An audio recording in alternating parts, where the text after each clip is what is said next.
السلام عليكم. إن الحمد لله نحمده ونستعينه ونستغفره ونعوذ بالله من شرور أنفسنا ومن سيئات أعمالنا من يهده الله فلا مضل له ومن يضلله فلا هادي له وأشهد أن لا إله إلا الله وحده لا شريك له وأشهد أن محمدا عبده ورسوله أما بعد. அன்பிற்குரிய சகோதரர்களே, இன்றைய பயான் நிகழ்வு கேள்வி பதில் நிகழ்ச்சியாக மாற்றம் செய்யப்பட்டிருக்கிறது. பெண்கள் தரப்பிலிருந்து ஜகாத் தொடர்பாக சில கேள்விகளை கேட்டிருக்கின்றார்கள். அது தொடர்பான விளக்கங்களைத்தான் இன்றைக்கு நாம் பார்க்கவிருக்கின்றோம். முதலாவது கேள்வி என்னன்னு சொன்னோம்னா, ஜகாத்து பெற தகுதியானவர்கள் யார் யார் அப்படின்னு சொல்லி கேட்டிருக்காங்க. நம்ம யாருக்கெல்லாம் நம்முடைய ஜகாத்தை கொடுக்கணும்? முதலாவது நாம ஒன்றை வழங்கிக் கொள்ள வேண்டும். ஜகாத் என்று சொன்னால் கட்டாயமாக நாம் செய்ய வேண்டிய தர்மம். சதகா என்று சொன்னால் நாம விரும்பி செய்ய வேண்டிய தர்மம். நாம் விரும்பி கொடுக்க வேண்டிய தர்மத்தை அதற்கு தகுதியான யாருக்குனாலும் என்ன செஞ்சுக்கலாம், கொடுத்துக் கொள்ளலாம். ஆனால் கட்டாய தர்மம் என்று சொல்லக்கூடிய ஜகாத்தை 8 சாராருக்கு மட்டும்தான் கொடுக்க வேண்டும் என்று அல்லாஹ் ரப்பல் ஆலமீன் திருமறை குர்ஆன்ல சொல்லி காட்டுகின்றான். சூரத்து தௌபா 9வது அத்தியாயம் 60வது வசனத்தில் அல்லாஹ் கூறுகின்றான், இன்னம ஸதகாத்து லில் ஃபுகராஇ வல் மசாகின் வல் ஆமிலீன அலைஹா வல் முஅல்லஃபதி குலூபுஹும் வஃபிர் ரிகாப் வல் காரிமீன் வஃபி ஸபீலில்லாஹி வப்னி ஸபீல் ஃபரீலத்தம் மினல்லாஹ் என்று அல்லாஹ் ரப்பல் ஆலமீன் குறிப்பிடுகின்றார். அல்லாஹ் கூறுகின்றான், இன்னம ஸதகாத்து லில் ஃபுகரா, நிச்சயமாக தர்மங்கள். சதகாத் என்ற வார்த்தையை தான் அல்லாஹ் பயன்படுத்துகிறான். இந்த வசனத்துடைய இறுதியில ஃபரீலத்தம் மினல்லாஹ், இது அல்லாஹ்விடம் இருந்துள்ள கட்டாய கடமை என்று அல்லாஹ் குறிப்பிடுகிறான். அப்ப இந்த வசனம் ஜகாத்தை பற்றி பேசுகிறது. அப்ப அல்லாஹ் கூறுகிறான், இன்னம ஸதகாத்து லில் ஃபுகரா, நிச்சயமாக தர்மங்கள் ஏழைகளுக்குரியது. வல் மசாகின், இன்னும் மிஸ்கீன்கள் பரம ஏழைகளுக்குரியது என்று அல்லாஹ் கூறுகின்றார். ஏழைகள் என்றால் யார்? அவங்களுக்கு ஒரு வருமானம் வரும், ஆனால் அந்த வருமானம் அவங்களுக்கு போதியதான் செய்யாது, இருக்காது. 10,000 ரூபாய் சம்பாதிக்கலாம் வச்சுக்கிடுங்க, அவங்களுக்கு செலவு 15,000 ரூபாய் 20,000 ரூபாய் என்ன செய்யும், ஆகும். திடீர்னு ஒரு மருத்துவ செலவு என்ன செஞ்சிடும், வந்துடும். ஏதாவது நோய் நொடியில இருப்பாங்க. அப்ப அந்த மாதிரி அதை வெளியே சொல்வதற்கு தயங்கவும் செய்வாங்க. அப்படிப்பட்டவங்க தான் ஏழைகள். அப்ப அந்த ஏழைகளை நாம் கண்டறிந்து நம்முடைய பழக்க தோஷத்துல நட்புல அவங்க சொல்வதற்கு என்ன செய்வாங்க, கூச்சப்படுவாங்க. அப்ப நாம அவங்களை கண்டறிந்து என்ன செய்ய வேண்டும், அந்த ஏழைகளுக்கு நாம் கொடுக்க வேண்டும். அதே போன்று ஒரு மசாக்கின் பரம ஏழைகள். பரம ஏழைகள்னா யாது? நம்ம கிட்ட வெளிப்படுத்தி என்ன செய்வாங்க, கேட்பாங்க, எங்களுக்கு கொடுங்க, நான் கஷ்டத்துல இருக்கிறோம், வறுமையில இருக்கிறோம் அப்படின்னு சொல்லி வெளிப்படுத்தி என்ன செய்வாங்க, கேட்பாங்க. அந்த மாதிரி ஏழைகளுக்கும் என்ன செய்ய வேண்டும், கொடுக்க வேண்டும். மூன்றாவது ஆமிலீன அலைஹா, ஜகாத்தை வசூல் செய்யக்கூடியவர்கள், ஜகாத்தை வசூல் செய்வதற்காக நியமிக்கப்பட்ட பணியாளர்கள். இது இஸ்லாமிய கவர்மெண்ட்ல ஜகாத்தை வசூல் பண்றதுக்கு அதிகாரிகள் நியமிப்பாங்க. இப்ப நம்ம ஜமாத் இருக்குன்னா ஜமாத்துல இருந்து ஜகாத்தை வசூல் பண்ணுவதற்கு அதற்குரிய முகவர்களை நியமிப்பாங்க. அப்ப அவங்க தங்களுடைய தொழில் போக்குவரத்து எல்லாத்தையும் விட்டுட்டு ஊர் ஊரா அலைஞ்சு என்ன செய்வாங்க, மக்கள்கிட்ட ஜக்காத்தை வசூல் பண்ணி கொண்டு போய் கொடுப்பாங்க. அப்ப இவர்களுக்கு அந்த ஜக்காத்திலிருந்து ஊதியமாக என்ன செய்வாங்க, கொடுப்பாங்க. இது அந்தந்த நிர்வாகம் பார்த்துக்கொள்ளும். இஸ்லாமிய கவர்மெண்ட் என்ன செய்யும், ஜக்காத்தை வசூல் செய்யக்கூடியவங்களுக்கு அதுல கொடுக்கும். அதே போன்று எந்த நிர்வாகம் ஜக்காத்தை வசூல் பண்றதுக்கு ஆட்கள் நியமிக்கிறாங்களோ அவங்க என்ன செய்வாங்க, அந்த ஜக்காத் பணத்திலிருந்து அவங்களுக்குரிய ஊதியத்தை என்ன செய்வாங்க, கொடுப்பாங்க. இதை நிறைய பேர் என்ன செய்யறாங்க, ஒரு பாரமாக விமர்சனமாக கருதுறாங்க. இவங்க என்ன செய்யறாங்க, ஜகாத் வசூல் பண்ணி அதுல இருந்து கமிஷன் பெறாங்க அப்படின்னு சொல்லக்கூடிய மக்களை பார்க்கிறோம். அவங்க மார்க்க அடிப்படையில சரியான தெளிவு இல்லாத காரணத்தினால அதை விமர்சிக்கிறார்கள். அது சரியான ஒன்று அல்ல. நான்காவதாக அல்லாஹ் சொல்லும் போது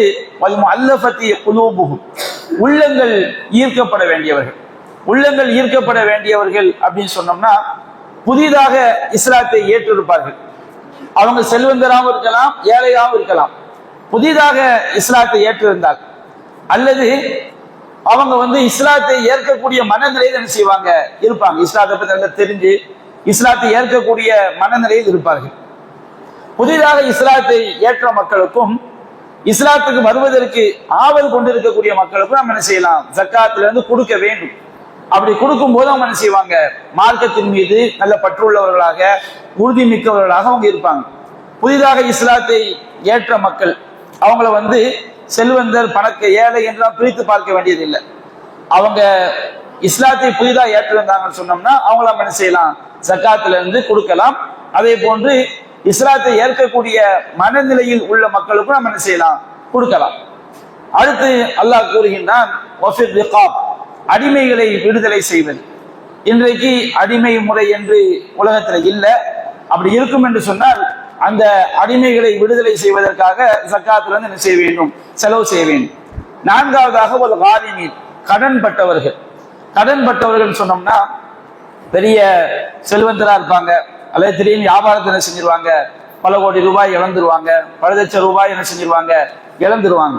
அவங்களுக்கு வசிக்கிறதுக்கு சொந்த வீடு கூட இருக்கலாம். சொந்த வீடு என்பது அவங்க வீட்டை வித்துட்டுலாம் என்ன செய்ய முடியாது, வெளியே போக முடியாது. அப்ப அந்த மாதிரி யாராவது கடன் பட்டுட்டாங்கன்னு சொன்னோம்னா அந்த கடனை அடைக்கக்கூடிய அளவிற்கு நாம் என்ன செய்யலாம், ஜக்காத்துல இருந்து கொடுக்கலாம். அவங்களுடைய கடனை அடைப்பதற்காக ஜக்காத் நிதியிலிருந்து நம்ம என்ன செய்யலாம், உதவி செய்யலாம். அதே போன்று அல்லாஹ் ரப்பல் ஆலமீன் கூறுகின்றான் வஃபி சபீலில்லாஹ், அல்லாஹ்வுடைய பாதையில் உள்ளவர்களுக்கு. அல்லாஹ்வுடைய பாதைன்னு சொன்னோம்னா யுத்தத்திற்காக செல்வது. இன்றைக்கு அப்படி கிடையாது.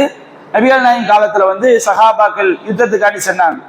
அப்ப யுத்தத்திற்காக செல்லும் போது அல்லாஹ்வுடைய பாதையில அவங்க தங்களை முழுக்க முழுக்க அர்ப்பணிக்கும் பொழுது, இறைப்பணிக்காகவே அர்ப்பணிக்கும் பொழுது அவங்களால சம்பாதிக்க முடியாது. அப்ப அவர்களுடைய குடும்ப தேவைகளுக்கு அவர்களுக்கு போதுமான அளவு ஜக்காத் நிதியிலிருந்து வழங்க வேண்டும். அதே போன்று அல்லாஹ் ரப்பல் ஆலமீன் கூறுகின்றான் இன்னம ஸதகாத்துல் ஃபுகரா அல்லதீன உஹ்சிரு ஃபீ ஸபீலில்லாஹ், அதாவது அல்லாஹ்வுடைய பாதையில் தங்களை அர்ப்பணித்து விட்டார்களே அந்த ஏழைகளுக்கும் தர்மங்கள் உரியது என்று அல்லாஹ் கூறுகின்றான். யுத்தம் மட்டும் அல்லாம மார்க்கத்திற்காகவே சம்பாதிக்க முடியாம மற்ற மற்ற வேலைகள் செய்ய முடியாம யார் தியாகம் செய்யறாங்களோ அந்த மக்களுக்கும் ஜக்காத்திலிருந்து உரிய ஊதியம் வழங்கப்பட வேண்டும் என்பதை இந்த வசனத்தில் தான் என்ன செய்யறோம், விளங்கிக் கொள்கின்றோம். அடுத்ததாக அல்லாஹ் ரப்பல் ஆலமீன் சொல்லி காட்டுகின்றான் வப்னி சபீல், அதாவது வழிபோக்கர்கள். வழிபோக்கர்கள் என்று சொன்னால் திடீர்னு பெரிய பணக்காரரா இருப்பாரு, பெரிய செல்வந்தரா இருப்பாரு, ஒரு வெளியூருக்கு வந்திருப்பாரு, வந்த இடத்துல பணம் எல்லாம் என்ன செஞ்சிடும், தொலைஞ்சு போயிடும். அவர் பல கோடிகளுக்கு அதிபதியா இருந்தாலும் அந்த நேரத்தில் அவர் யாரு தான், வழிபோக்கரா தான் சில இருக்கிறாரு. இங்க இருந்து வெளிநாட்டுக்கு போவாங்க, திடீர்னு பார்த்தா ஏதாவது ஒரு பாதிப்புல ஒண்ணும் இல்லாம என்ன செய்வாங்க, நிற்பாங்க. அப்ப அவங்க ஊர்ல நிறைய சொத்துக்கள் அவங்களுக்கு இருக்கலாம் என்றாலும் அந்த நேரத்தில் அவங்க என்ன செய்வாங்க, நிற்கதியா இருப்பாங்க. அது போன்று தங்களுக்கென்று சொந்த வீடு ஊரு இல்லாம அப்படி என்ன செய்வாங்க, ஒரு நாடோடி வாழ்க்கையை வாழக்கூடிய மக்கள் அவங்களே யாரு தான், வழிபோக்கர்கள் தான்.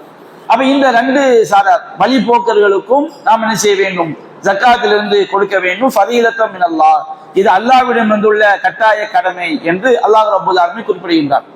ஒட்டுமொத்தமாக இந்த 8 சாராருமே ஃபுகரா ஃபகீர் ஏழைகள் அப்படிங்கிற ஒட்டுமொத்த வார்த்தையாக என்ன செய்யப்படுவாங்க, சொல்லப்படுவாங்க. ஏழைகள் என்பதை தனித்தனியா பிரித்தால் இந்த 8 சாராரும் வருவாங்க. இந்த 8 சாராரையுமே ஒட்டுமொத்தமாக ஃபகீர் என்ற வார்த்தையில் நபிகள் சொல்லி காட்டுறாங்க. முஆத் ரலியல்லாஹு அன்ஹு அவங்களை யமன் தேசத்துக்கு அனுப்பும் போது முஆதுக்கு சொல்லி அனுப்புறாங்க, அந்த மக்களுக்கு சொல்லுங்கள், அல்லாஹ் உங்களுடைய செல்வங்களில் ஜக்காத்தை விதியாக்கி இருக்கின்றான். தூஹது மின் அக்னியாயிஹிம், அவர்களின் செல்வந்தர்களிடமிருந்து அந்த ஜக்காத் எடுக்கப்பட்டு துரத்து அலா ஃபுகராயிஹிம், அவருடைய ஏழைகளுக்கு வழங்கப்படும் என்று நபிகள் நாயகம் ஸல்லல்லாஹு அலைஹி வஸல்லம் அவங்க பொதுவாக ஏழைகள் என்று குறிப்பிடுறாங்க. அந்த ஃபகீர் அந்த ஏழைகள் யார் என்பதைத்தான் திருமறை வசனம் என்ன செய்து 8 சாராராக பிரித்து அல்லாஹ் சொல்லி காட்டுகிறான். எனவே இந்த 9வது அத்தியாயம் 60வது வசனத்துல யார் யார் ஜக்காத்தை பெறுவதற்கு தகுதியானவர்கள் என்று அல்லாஹ் குறிப்பிடுகின்றானோ அவர்களுக்கு மட்டும்தான் என்ன செய்யணும், ஜக்காத்தை கொடுக்கணும். மற்ற மதரசாக்கள், கல்வி நிறுவனங்கள், மற்ற விஷயங்களுக்கு எல்லாமே நாம எதுல இருந்து தான் கொடுக்கணும், இந்த சதகா, அதாவது உபரியான தர்மங்கள்ல இருந்து தான் செய்யணும். இப்போ ஒரு மதரசாக்கு நீங்க கொடுக்குறீங்க வச்சிருங்க. ஒரு மதரசாவில் வந்து ஏழைகளும் இருப்பாங்க, பணக்காரங்களும் இருப்பாங்க. அப்ப ஏழைகளுக்கு மட்டும் குறிப்பிட்ட அவங்க கையில கொடுத்தா தப்பு கிடையாது. ஒட்டுமொத்தமா மதரசாக்கு அப்படின்னு கொடுத்தோம்னா செல்வந்தர் பிள்ளைகள் அதுல இருந்து என்ன செய்யும், சாப்பிடக்கூடிய நிலைமை உருவாகும். அதனால அல்லாஹ் ரப்புல் ஆலமீன் எந்த 8 சாராரை குறிப்பிட்டு இருக்கிறானோ அவர்களுக்கு மட்டும்தான் ஜக்காத்துல இருந்து என்ன செய்ய வேண்டும், கொடுக்க வேண்டும். அடுத்து 2வது கேள்வி என்னன்னு சொன்னோம்னா, ஏழ்மை நிலையில் உள்ள பெற்றோருக்கு ஜக்காத் கொடுக்கலாமா? ஒரு ஆணோ பெண்ணோ அவங்களுடைய பெற்றோர் என்ன செய்யறாங்க, ரொம்ப ஏழையா இருக்கிறாங்க, இவங்களுக்கு ஜக்காத்துல இருந்து கொடுக்கலாமா அப்படின்னு சில கேள்வி கேட்கிறாங்க.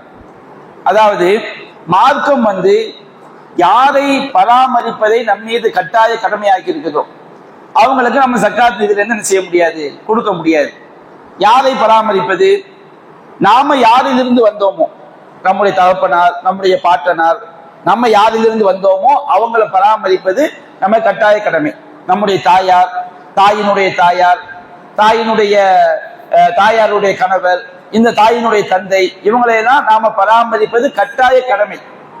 அதே போல் நம்மிலிருந்து யார் வந்தார்களோ, நம்முடைய பிள்ளைகள், அதே போன்று நம்முடைய பேர பிள்ளைகள், மகன் இறந்து போயிட்டாரு, மகன் இறந்து போயிட்டான்னு சொன்னோம்னா மகனுடைய மகன் நம்ம பிள்ளையா என்ன செஞ்சிருவான், ஆயிடுவான். பேர பிள்ளை நம்ம பிள்ளை தானே. எத்தனை பிள்ளைங்க வந்தாலும் பேரன் கூட்டன் எல்லாருமே நம்ம பிள்ளைங்க தான். நம்மிலிருந்து யார் பிறந்தார்களோ அவர்கள் மூலமாக பிறந்த பிள்ளைகளும் நம்முடைய பிள்ளைகள் தான். நம்முடைய மகள் நம்முடைய பிள்ளை, நம்முடைய மகளுடைய பிள்ளைகள் இருக்காங்க பாருங்க, அவங்களும் யார் தான், நம்முடைய பிள்ளைகள் தான். அப்போ நாம யாரிலிருந்து வந்தோமோ அவங்களும், நம்மிலிருந்து யார் வந்தார்களோ அவர்களும் நாம கட்டாயமாக அவர்களை பராமரித்து ஆக வேண்டும். நாம ஏழைனா அவங்க ஏழை, நாம பணக்காரங்கன்னா அவங்க பணக்காரங்க. நான் பணக்காரன்னு வச்சுக்கிடுங்க, என் தந்தை பணக்காரர், என்னுடைய மகன் பணக்காரர். அதே மாதிரி மனைவியை இஸ்லாம் என்ன செய்து கண்டிப்பா கவனித்தாக வேண்டும் என்று சொல்கிறது. திருமறை குர்ஆன்ல அல்லாஹ் சொல்கின்றான், யஸ்அலூனக மாதா யுன்ஃபிகூன், அவர்கள் எதை செலவு செய்ய வேண்டும் என்று கேட்கிறார்கள். குல் மா அன்ஃபக்தும் மின் கைரின் ஃபலில் வாலிதைன் வல் அக்ரபீன் வல் யதாமா வல் மசாகின் வப்னஸ் ஸபீல், நீங்கள் வந்து உங்கள் செல்வங்களிலிருந்து எதை செலவு செய்தாலும் உங்களுடைய பெற்றோர்களுக்கும் உங்களுடைய உறவினர்களுக்கும் அனாதைகளுக்கும் ஏழைகளுக்கும் வழிபோக்கர்களுக்கும் என்ன செய்யுங்கள், செலவு செய்யுங்கள் என்று அல்லாஹ் கூறுகின்றார். இன்னொரு இடத்துல அல்லாஹ் கூறும்போது வகலா ரப்புக அல்லா தஅபுது இல்லா இய்யாஹு வபில் வாலிதைனி இஹ்சானா, உங்களுடைய இறைவன் அவனை தவிர வேறு யாரையும் வணங்கக்கூடாது, உங்களுடைய பெற்றோர்களுக்கு நீங்கள் நல்லுபகாரம் செய்யுங்கள் என்று அல்லாஹ் ரப்புல் ஆலமீன் சொல்லி காட்டுகின்றார். பெற்றோர்கள் மார்க்கத்துக்கு மாற்றமான ஷிர்கான காரியங்களை நிர்பந்திச்சா கூட அதுல கட்டுப்படாதீங்க. உலக விஷயத்துல அவங்கள்ட்ட நல்ல விதமாக நடந்து கொள்ளுங்கள் அப்படின்னு என்ன அர்த்தம்? உலக விஷயத்துல வந்து நாம அவங்களுக்கு செய்ய வேண்டிய செலவு, அவங்களுக்கு கொடுக்க வேண்டிய பராமரிப்பு, இதுல எல்லாம் நாம சரியான முறையில் நடந்து கொள்ள வேண்டும் என்று அல்லாஹ் சொல்லி காட்டுகின்றார். நபிகள் நாயகம் ஸல்லல்லாஹு அலைஹி வஸல்லம் அவங்கள்ட்ட வந்து ஒரு சஹாபி கேட்கிறார், இந்த உலகத்திலேயே அழகிய முறையில் தோழமை கொள்வதற்கு அதிக தகுதியானவர் யாருன்னு கேட்கும்போது உம்முக்க உன்னுடைய தாய், பிறகு உம்முக்க உன்னுடைய தாய், பிறகு உம்முக்க உன்னுடைய தாய், அடுத்து அபூக்க உன்னுடைய தந்தை அப்படின்னு செய்றாங்க, சொல்லி காட்டுறாங்க. இன்னொரு செய்தியில பார்க்கிறோம், நபி தோழர் நபிகள் நாயகம் ஸல்லல்லாஹு அலைஹி வஸல்லம் அவங்கள்ட்ட வந்து அல்லாஹ்வின் தூதரே நான் அல்லாஹ்வுடைய பாதையில யுத்தம் செய்யலாம்னு நினைக்கிறேன். அப்ப நபிகள் நாயகம் சொன்னாங்க, உன்னுடைய பெற்றோர்கள் ஹயாத்தா இருக்கிறாங்களா? ஆமா. அப்படின்னா நீ பெற்றோர்களை நல்லபடியா கவனித்துக் கொள், அதுதான் மிகப்பெரிய ஒரு ஜிஹாதுன்னு செய்றாங்க, சொல்லி காட்டுறாங்க. இப்படி குர்ஆன்லயும் ஹதீஸ்லயும் ஏராளமான வசனங்கள், ஏராளமான நபிமொழிகள் பெற்றோரை நாம் கவனிப்பது, அவர்களுக்காக செலவு செய்வது, பிள்ளைகளை கவனிப்பது, அவர்களுக்காக செலவு செய்வது, மனைவிமார்களை கவனிப்பது, அவர்களுக்காக செலவு செய்வது நம் மீது கட்டாய கடமையாக சுமத்தப்பட்டிருக்கிறது. அல்லாஹ் ரப்பல் ஆலமீன் திருமறை குர்ஆன் சொல்லி காட்டுகின்றான், அர்-ரிஜாலு கவ்வாமூன அலன் நிஸா, கணவர்கள் தான் பெண்களை நிர்வகிக்கக்கூடிய, மனைவியரை நிர்வகிக்கக்கூடியவர்கள். என்ன காரணம்? பிமா ஃபல்லல்லாஹு பஅதஹும் அலா பஅதி, அந்த பெண்களை விட சில விஷயங்கள்ல ஆண்களை சிறப்பித்திருக்கிறான். பிமா அன்ஃபகு மின் அம்வாலிஹிம், ஆண்கள் என்ன செய்றாங்க, தங்களுடைய செல்வங்களிலிருந்து மனைவியருக்கு செலவு செய்கிறார்கள். அப்போ மனைவியருக்கு செலவு செய்ய வேண்டிய கடமை யாருக்கு இருக்குது? ஒரு கணவன் மீது இருக்குது. அப்ப கணவன் வந்து என் மனைவிக்கு சக்காத்து கொடுக்கலாமா என்ன செய்ய கேட்க கூடாது. அதுக்கு செலவு செய்ய வேண்டிய கட்டாயம் நம்ம மீது என்ன செய்யப்பட்டிருக்கிறது? சுமத்தப்பட்டு இருக்கிறது. நாம பணக்காரனா, மனைவியால் தான் பணக்காரங்க தான். அப்போ அதே போன்று பிள்ளைகளுக்கும் செலவு செய்வது மார்க்கம் என்ன செய்யுது? நமக்கு கட்டாய கடமையாக ஆக்கி இருக்கு. அப்ப இஸ்லாம் யாருக்கு செலவு செய்வது கட்டாய கடமையாக்கி இருக்குதோ அவங்களுக்கு நம்ம சக்காத்து கொடுக்க முடியாது. அவங்க நம்ம வருமானத்துல இருந்து அவங்களுக்கு எல்லாம் கொடுத்து போக மிச்சம் இருந்து நம்ம சக்காத்து கொடுக்கக்கூடிய தகுதி இருந்தா தான் நம்ம என்ன செய்வோம்? சக்காத்தை நிறைவேற்றக்கூடிய மக்களாக நம்ம என்ன செய்வோம் ஆகும். இப்ப இதுல வந்து பெற்றோரை கவனிப்பது அப்படின்னா என்ன? பெற்றோரை கவனிக்கிறேன்னு சொன்னோம்னா அவங்களுக்கு வந்து நாம உணவு கொடுப்பது கட்டாயம். அவங்க நபிகள் சொல்றாங்க, இன்னும் அத்தியபமா அக்கல்தும் மின் கஸ்பிக்கும், உங்களுடைய நீங்க சாப்பிடக்கூடிய உணவிலேயே மிகச் சிறந்த உணவு நீங்க சம்பாதிச்சு சாப்பிடுவது. இன்னும் அவுலாதக்கும் மின் கஸ்பிக்கும், உங்களுடைய பிள்ளைகள் உங்களுடைய சம்பாத்தியம் நபிகள் சொல்லி காட்டுறாங்க. ஒருவர் வந்து சம்பாதிச்சு சாப்பிடுவது சிறந்த உணவு. அப்போ குழுவின் கஸ்பி, உங்களுடைய குழுவின் கஸ்பி அபுநாயிக்கும், உங்களுடைய பிள்ளைகளுடைய சம்பாத்தியத்தை நீங்க என்ன செய்யுங்க, சாப்பிடுங்க நபிகள் சொல்றாங்க. அப்ப பெற்றோர்கள் வந்து அவங்க சாப்பிடுறதுக்கு பிள்ளைகள்ட்ட இருந்து எவ்வளவு எடுத்தாலும் அது என்ன செய்யாது, தப்பு கிடையாது. ஒரு பெற்றோர் ஏழையா இருக்கிறாங்க, அவங்களே இந்த சம்பாதிச்சு சாப்பிடக்கூடியவங்களா இருந்தா கொடுக்க வேண்டியது இல்லை. அவங்க சாப்பாடு கஷ்டப்படுறாங்கன்னா ஒரு பிள்ளையுடைய உணவுல இருந்து சம்பாத்தியத்துல இருந்து அவங்க சாப்பாட்டுக்கு அவங்க என்ன செஞ்சுக்கலாம், எடுத்துக்கலாம். சாப்பிடுறது 3 வேளை சாப்பிடணுமா இல்லையா, அதுக்கு அவங்க எடுக்கக்கூடிய உரிமை அவங்களுக்கு என்ன செய்யுது இருக்குது.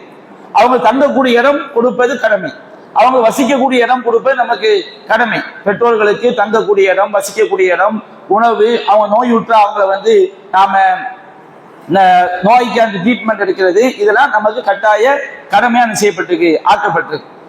இப்போ இது அல்லாத கட்டாய கடமை அல்லாத ஒரு சில விஷயங்கள் சில நேரங்கள்ல பெற்றோர் விஷயத்துல ஏற்படலாம். எப்படி ஏற்படலாம்? இப்போ ஒரு தகப்பனார் என்ன செய்யறாங்க, ஒரு பெரிய வியாபாரம் பண்றாரு, மகன் தனி நிர்வாகமா இருக்கிறாரு, தகப்பனார் தனி நிர்வாகமா இருக்கிறாரு.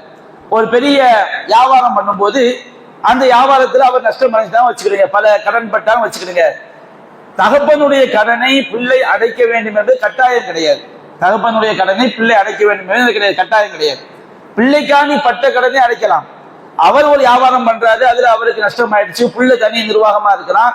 அப்படி வரும்போது கடனை அடைப்பது சிறந்தது, ஆனா அடைக்க வேண்டும் என்ற கட்டாயம் என்ன செய்யாது, மார்க்கத்துல கிடையாது. அப்ப இந்த மாதிரி ஒரு தகப்பனார் வந்து அவரு ஒரு வியாபாரத்துல ஈடுபட்டு நஷ்டமாயிட்டாரு. அப்ப அந்த கடனை வந்து அடைக்க வேண்டும் கட்டாயம் என்னும் போது அவர் மிகப்பெரிய சிரமத்துல கஷ்டத்துல இருக்கும் போது ஒரு மகன் என்ன செய்யலாம், அந்த கடனை தன்னுடைய செல்வத்திலிருந்து அடைக்கலாம். அப்படி கொடுக்கறதுக்கு ஒரு வசதி இல்லைன்னா தன்னுடைய ஜக்காத்து பணத்திலிருந்து என்ன செய்யலாம், அவருக்கு கொடுத்து உதவலாம். இது தடை கிடையாது. ஏன்னா கடனை அடைப்பது என்பது கட்டாயம் இல்லை. நபிகள் நாயகம் ஸல்லல்லாஹு அலைஹி வஸல்லம் அவங்கள்ட்ட ஒரு சஹாபி வந்து கேட்கிறாரு, என்னுடைய தகப்பனார் வந்து சில நோன்புகள் நோக்காம மூத்தாயிட்டாரு, அந்த நோன்பை நான் நிறைவேற்ற வேண்டுமா அப்படின்னு கேட்கும்போது, நோன்போ ஹஜ்ஜோ தொடர்பா கேட்கும்போது, ஒரு தகப்பனார் மூத்தாயிட்டா அவர் மேல கடன் இருந்தா அடைப்பீங்களா இல்லையா? நம்ம கடன் இருந்தா நம்ம சக்தி இருந்தா என்ன செய்வோம், அடைப்போம். அப்ப அத மாதிரி அல்லாஹ்வுக்கு செய்ய வேண்டிய கடனை நீங்க என்ன செய்யுங்க, நிறைவேற்றுங்க அப்படின்னு செய்யறாங்க, சொல்லி காட்டுறாங்க. அப்ப பெற்றோர்களுடைய கடனை வந்து நமக்கு சக்தி இருந்தா என்ன செய்யலாம், அடைக்கலாம். ஆனால் கடமை என்ன செய்யாது, கிடையாது. அந்த மாதிரி ஒரு தகப்பனாரோ ஒரு தாயாரோ நாம் அவங்களுக்கு எதுல கண்டிப்பாக கவனிக்க வேண்டுமோ அது அல்லாத விஷயங்கள்ல அவங்களா ஒரு தொழில ஈடுபட்டு நஷ்டமாயிட்டா வச்சுக்கிடுங்க.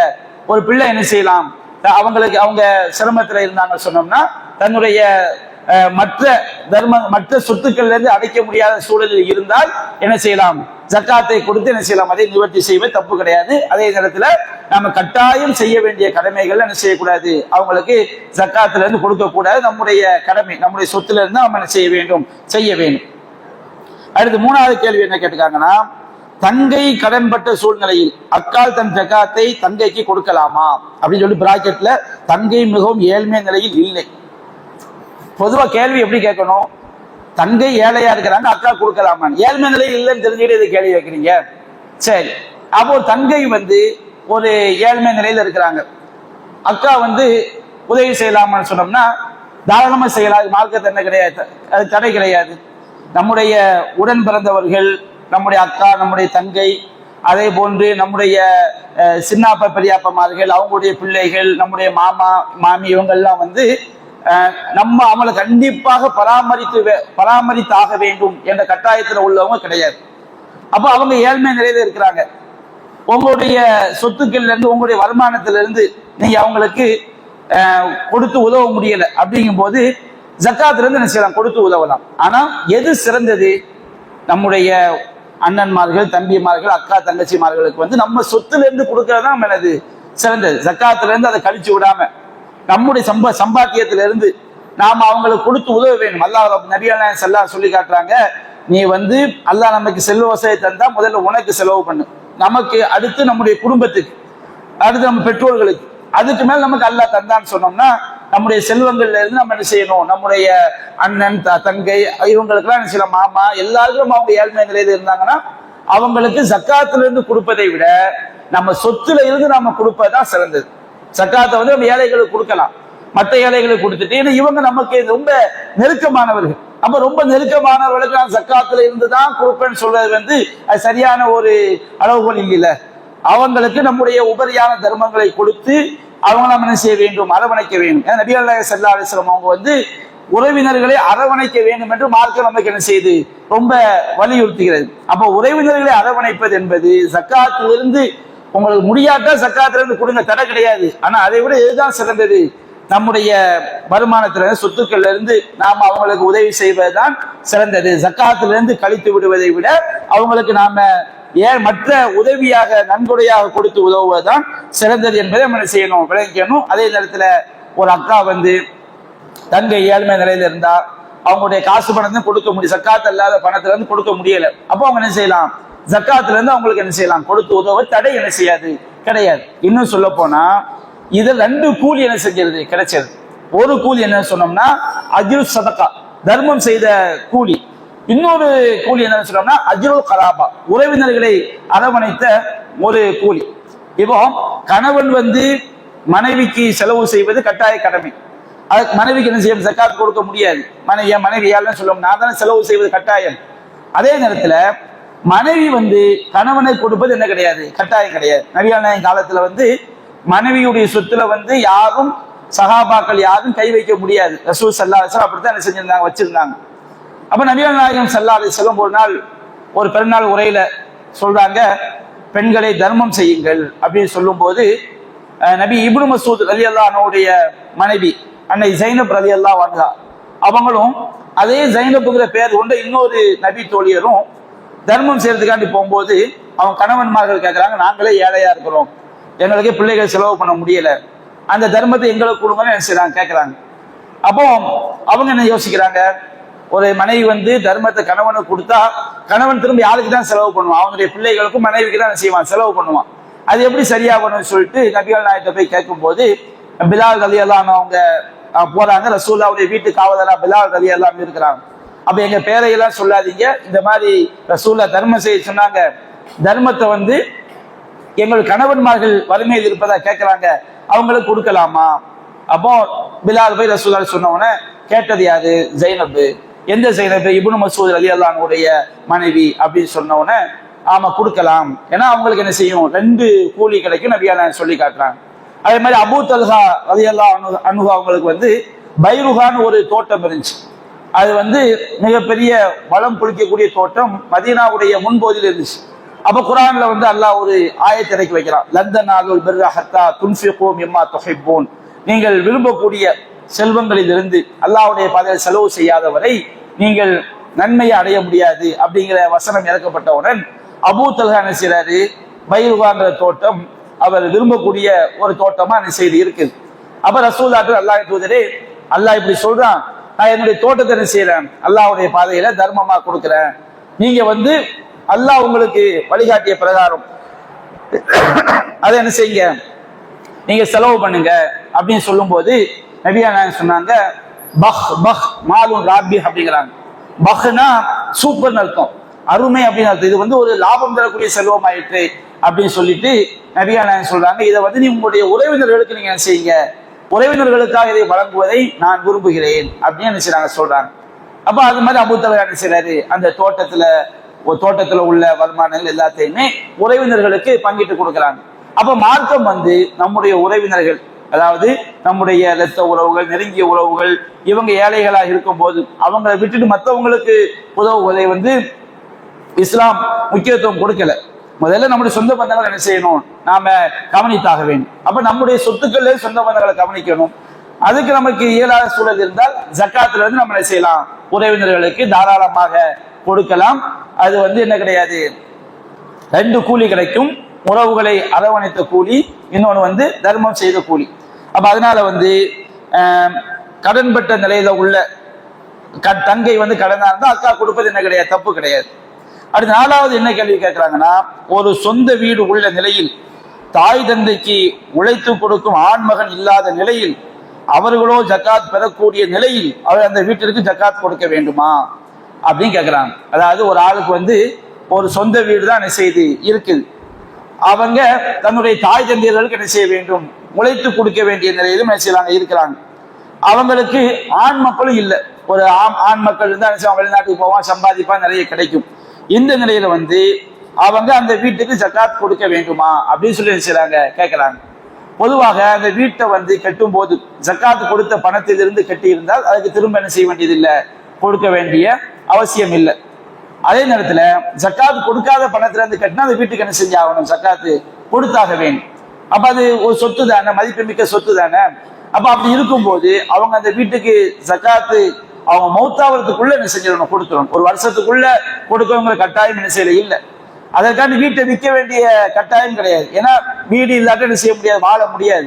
வீடு என்பது இன்றைக்கு நம்ம கடையநல்லூர் போன்ற ஊர்களில் வந்து வாடகைக்கு குடியிருந்தா எவ்வளவு பெரிய சிக்கலுங்கிற நம்ம பார்க்கிறோம். சாதாரணமா ஓரஞ்சாரத்தை வீட்டை கட்டிட்டு 5000 7000 நினைச்சாங்க வாடகை கேட்கக்கூடிய நிலைமையில் இருக்கும்போது ஒரு 5000 10,000 12,000 சம்பளம் வாங்குறவங்க வந்து வாடகைக்கு பாதி தொகையை கொடுக்க வேண்டிய நிலைமை இருக்குது. அப்ப இருக்கிற சொந்த வீடை வித்தோம்னா பெரிய சிக்கலான செஞ்சிடும் ஆயிரும். அப்போ அவங்க கொஞ்சம் கொஞ்சமா தங்களால் முடிந்த அளவுக்கு என்ன செய்யட்டும், அந்த வீட்டுக்கு கணக்கு பண்ணி சக்காத்து கொடுக்கட்டும். மௌத்தாவதுக்குள்ள வீட்டுக்குள்ள சக்காத்து அவங்க என்ன செய்ய நிறைவேற்றணும். அதுக்கு மேல நிர்பந்தத்தில் அவங்க முடியாத சூழல் ஆகிவிட்டார். ஏன்னா சக்காத்துங்க ரொம்ப அதிகம்லாம் கிடையாதுல்ல, 100க்கு 2000 ரூபாய், 1 லட்சம் ரூபாய் இருந்துச்சுன்னு சொன்னோம்னா 2500 ரூபாய் என்ன செய்ய போறாங்க, கொடுக்க போறாங்க. அப்போ அந்த அளவுக்கு அவங்க நிர்பந்தத்தை கொடுக்க முடியாத சூழல்ல இருந்தாங்கன்னு சொன்னோம்னா அல்லாஹ் குர்ஆன் சொல்லி காட்டுறான், ஃபமனல் குர்ஆன் தைரபாகும் வலா ஆதின் ஃபலா இஸ்மாலி. யார் வந்து நிர்பந்திக்காமலும் வழியை செல்லாமல் நிர்பந்தத்துக்கு உள்ளாக்கப்படுறாங்களோ அவங்க மேல குற்றம் இல்லை அல்லாஹ் சொல்லி காட்டுறான். அதே போன்று லா யுகல்லிஃபுல்லாஹு நஃப்ஸன் இல்லா உஸாஹா, அல்லாஹ் எந்த ஒரு ஆத்மாவையும் செய்ய மாட்டான், சக்திக்கு மீறி நிர்பந்திக்க மாட்டான். நீங்க அந்த 2% கொடுக்கறதுனால உங்களுக்கு வந்து வாழவே முடியாது, பெரிய கஷ்டம் அப்படிங்கிற மாதிரி சூழல்ல இருந்தீங்கன்னா அது நிர்பந்தமா என்ன செஞ்சிடும், ஆயும். அதற்குரிய தீர்வு அல்லாஹ் கிட்ட என்ன செய்தி இருக்கு. நிர்பந்தம் என்பது அறியக்கூடிய யாரு, நமக்கும் அல்லாஹ்க்கு மத்தியில உள்ள விஷயம். ஆனா நிர்பந்தத்தை அல்லாஹ் என்ன செய்வான், மன்னிப்பான் என்பது சட்டம்.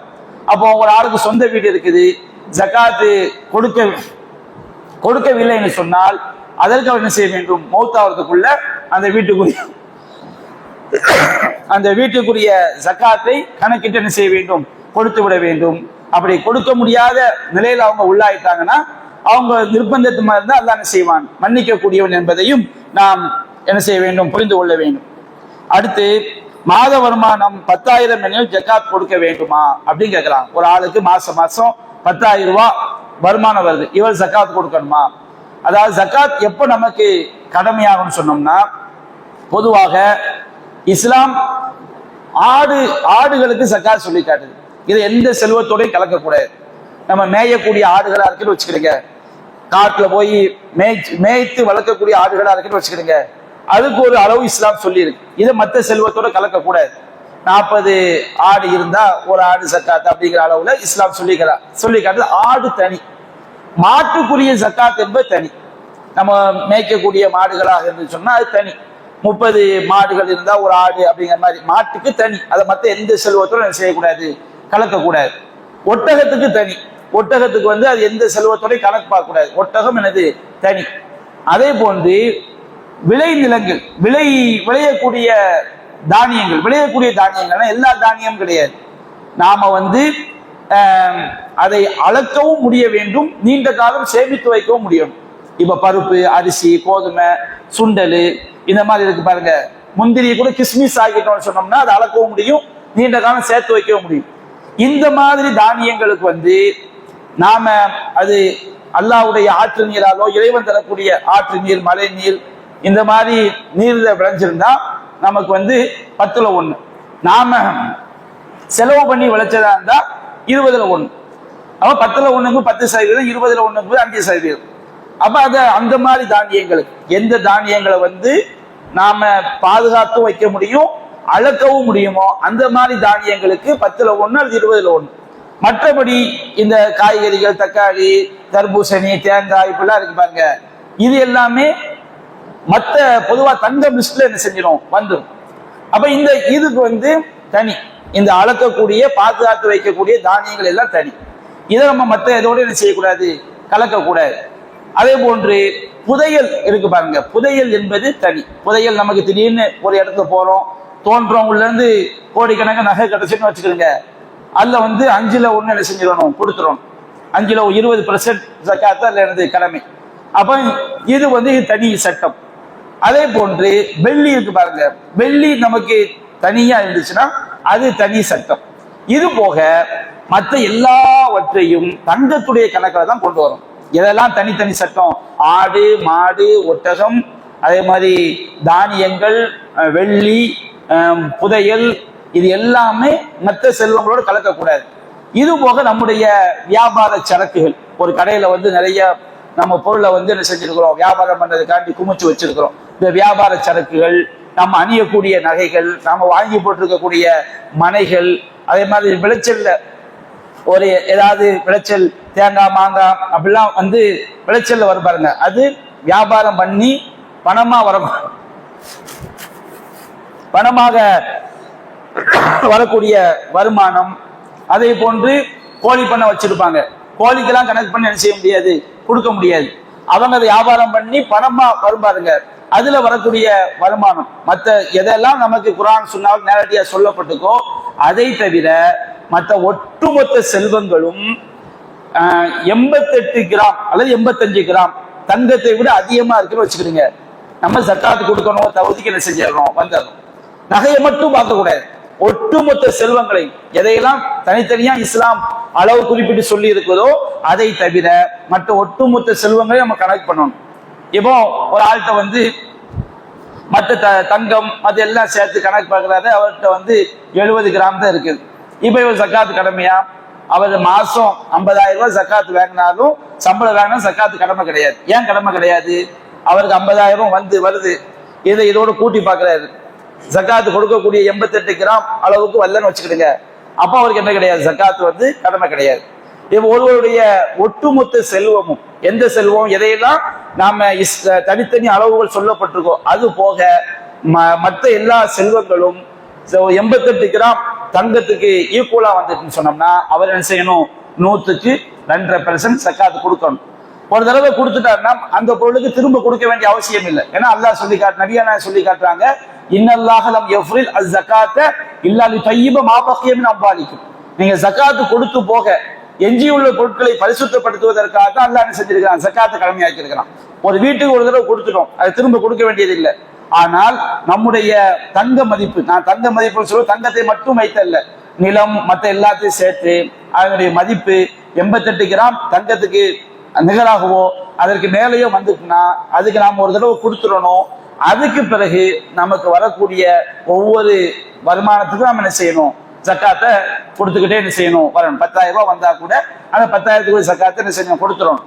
ஒரு ஆளு 3 லட்சம் ரூபாய் சம்பளம் வாங்குறாரு, ஆனா அவருடைய பேசிக் சொத்து வந்து 88 கிராம் தங்கம் அளவுக்கு இதுன்னு வச்சுக்கிடுங்க, இப்ப இவருக்கு ஜக்காத்து கடமை கிடையாது. அவர் விரும்பினால் என்ன செய்யலாம், கொடுக்கலாம். சரிங்களா? சரி, இன்னும் சில கேள்விகள் இருக்குது, அதை நம்ம என்ன செய்வோம் இன்ஷா அல்லாஹ் நாளைய தினம் அதற்குரிய பதில்களை நாம செய்வோம், பார்ப்போம். அல்ஹம்துலில்லாஹி ரப்பில் ஆலமீன். அப்ப இன்னைக்கு கேள்வி பதில்